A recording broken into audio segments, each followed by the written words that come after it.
Sandalwood ఉంది. దీంతో coffee కూడా కలుపుతున్నాం, అరకు కాఫీ. ఇవన్నీ కానీ వస్తే చాలా వరకు మనకు ఉపయోగపడే పరిస్థితి వస్తుంది. ఈ ప్రోత్సాహాన్ని కూడా నేను అభినందిస్తున్నా. ఇంకొక పక్క tax incentives for data centres 2047 వరకు పెట్టారు.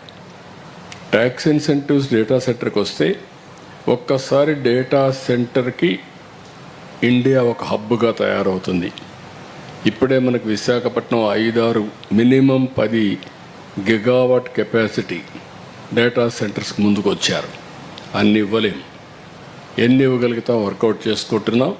దీనికి పవర్ అవసరం ఉంటుంది. అదే మరి మనకు చాలా ఎంప్లాయ్మెంట్. ఒకసారి డేటా సెంటర్ వస్తే ఏఐ వస్తుంది.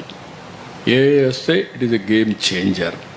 అందుకే ఈరోజు ఏఐ యూనివర్సిటీ కూడా తొందరలోనే స్టార్ట్ చేస్తాం.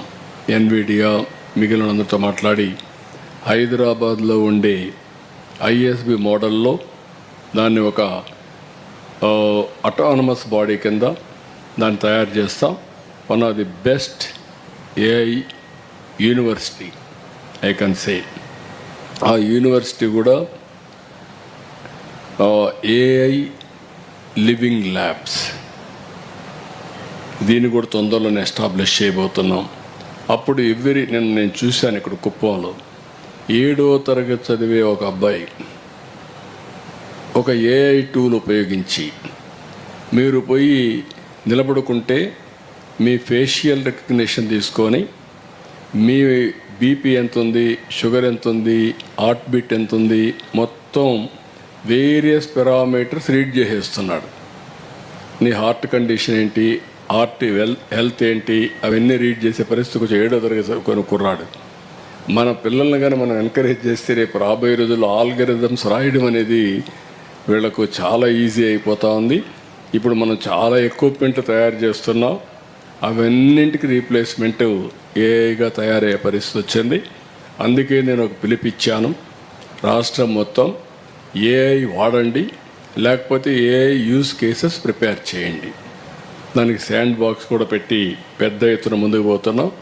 దీంట్లో డేటా సెంటర్స్ పెద్ద ఎత్తున ఉపయోగపడతాయి. ఇంకొక పక్కన సపోర్ట్ ఫర్ టూరిజం కింద అరకు రీజియన్ ఒక హబ్ను తీసుకొని చేస్తున్నారు. దానికి కూడా స్వాగతం పలుకుతున్నా. రెండోది పులికాట్ లేక్.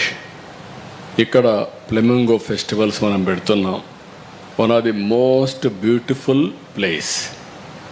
ఈ బర్డ్స్, రేర్ బర్డ్స్ అతిథులుగా వస్తూ ఉంటాయి, మన గెస్ట్లుగా వస్తాయి. కొన్ని రోజుల నుండి మళ్ళీ వెళ్ళిపోతూ ఉంటాయి. ఈ సీజన్లో ఆ ఫ్లెమింగో ఫెస్టివల్ ఉన్నది బ్యూటిఫుల్ ఫెస్టివల్. దాన్ని కూడా మనం ఉపయోగించుకుంటే పెద్ద ఎత్తున ఉపయోగపడుతుంది. ఇవన్నీ ఉపయోగించుకోవడమే కాకుండా ఈరోజు logistics hub for the east, coastal cargo, inland waterways, freight corridor, ఇవన్నీ కూడా పెద్ద ఎత్తున పెద్ద పెట్టేస్తున్నారు. నేను కూడా ఎప్పటి నుంచి ఇది మాట్లాడుతున్నాను. ఏదైతే సీ కోస్ట్ నుంచి ఈస్ట్ వెస్ట్ కారిడార్ మనకుండేది, సౌత్ నార్త్ సౌత్ ఉంది. ఇచ్చాపురం నుంచి ప్రారంభిస్తే చెన్నై వరకు, నార్త్ నుంచి సౌత్ వరకు ఒక కారిడార్ వస్తుంది. 1000 కిలోమీటర్ల సీ కోస్ట్ ఉండే కారిడార్. దీనికి నేను ఎన్నోసార్లు చెప్పింది, ఎవ్రీ 50 కిలోమీటర్స్ ఒక పోర్ట్, దగ్గర 20 పోర్ట్లు వస్తాయి. Hub and spoke model. అక్కడి నుంచి ఇంటర్లాండ్కి తీసుకెళ్ళాలి.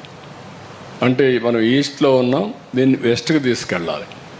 వెస్ట్ అనే కొందికి బెంగళూరు, లేకపోతే పైకి ఇంటర్లాండ్కి పోయే కొందికి తెలంగాణ, ఛత్తీస్గఢ్, మధ్యప్రదేశ్, ఒరిస్సా, ఇవన్నీ తీసుకపోతే ఆంధ్రప్రదేశ్ పోర్ట్స్కి అన్నిటికి కూడా ఫ్యూచర్ ఈజ్ ఒక ఈస్ట్ కోస్ట్లో ఒక హబ్గా తయారవుతుంది. దానికి ఊతం ఇచ్చే విధంగా ఈ బడ్జెట్ ఉంది. First time they are talking logistics hub. This is very important. దీన్ని ఎప్పుడో ప్రారంభించాం. అందుకే లాజిస్టిక్స్ డిపార్ట్మెంట్ కూడా పెట్టుకున్నాం. దానికి డబ్బులు కూడా మొబిలైజ్ చేయడానికి ముందుకు పోతున్నాం.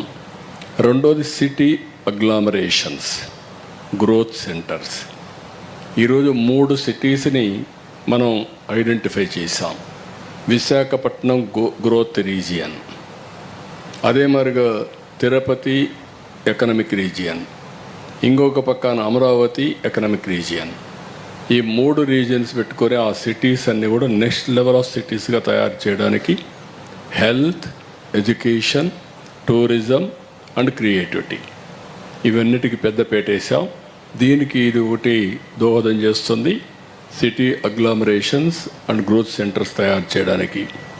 ఇంకొక పక్కన building industries the future, electronics, ISM, rare earth corridors, chemical parks, container manufacturing. ఏదైతే నేను మాట్లాడుతున్నానో లాజిస్టిక్స్ హబ్స్కి container manufacturing is very important. Containers కానీ ఒకసారి తయారు చేసుకుంటే సోర్స్ ప్లేస్ నుంచి డెస్టినేషన్ వరకు కంటైనర్లు వెళ్ళిపోతాయి. ఇది ఓన్లీ ఎక్స్చేంజ్ ఉంటాయి. ఇప్పుడు అంతా ఒక దగ్గర రావడం, మళ్ళీ కన్సాలిడేట్ కావడం భారీ ఎత్తున ఇన్ఎఫిషియన్సీ ఉంది. మనం ఇప్పటికే స్పేస్ సిటీ పెట్టాం, డ్రోన్ సిటీ పెట్టాం, ఎలక్ట్రానిక్ సిటీ పెడుతున్నాం, ఏరోస్పేస్ సిటీకి పోతున్నాం. అదే మరిగా కెమికల్ పార్క్ ఇప్పటికే స్టార్ట్ చేశాం. ఇంకొక పక్క container manufacturing, rare earth corridors కూడా తయారు చేస్తున్నాం. ఇవన్నీ పెద్ద ఎత్తున ఉపయోగపడతాయి. ఇంకొక పక్కన developing next gen services hub, deep technology.